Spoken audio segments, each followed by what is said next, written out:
Oo nga, pero ibig sabihin, huwag isang pagtag lang. Kaya naman yung iba.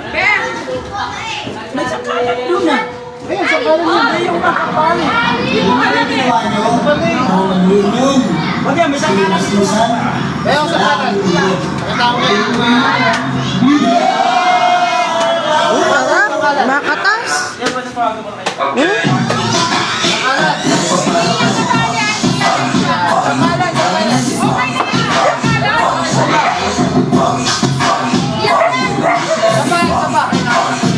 Ano yun?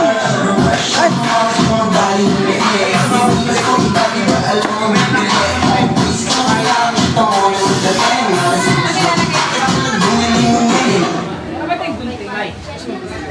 Dapat tinanggal yung katas niya para walang para magmalubog.